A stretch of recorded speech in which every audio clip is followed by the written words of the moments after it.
আসসালামু আলাইকুম গাইস, কি অবস্থা সবার, কেমন আছেন সবাই? আজকে আমরা চলে যাব আমাদের ধানের জমিতে পানি দিবে, বলতে হচ্ছে আমাদের ধানের চারা দিছি, সেখানে যাব পানি দিতে।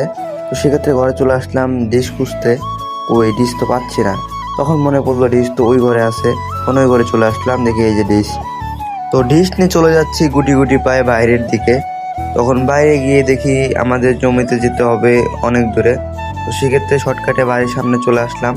বাড়ির সামনে আসার পর আমরা গুটি গুটি পায়ে হেঁটে চলেছি আমাদের জমির দিকে।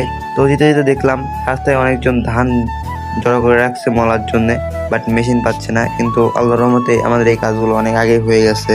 আমরা দেখতে দেখতে চলে আসলাম জমিতে। আসার পরে দেখি এইদিকে অনেকজন পেঁয়াজ লাগাইছে। পেঁয়াজের চারাগুলো দেখি খুব দ্রুত বড় হচ্ছে। ইনশাল্লাহ কিছুদিন পরেই পেঁয়াজগুলো অনেক বড় হয়ে যাবে। তো এভাবে সবার জমিগুলো দেখতে অনেক ভালোই লাগতেছিল। এভাবে অন্যের জমি দেখতে দেখতে চলে আসলাম আমাদের কাঙ্ক্ষিত ধানের জমিতে।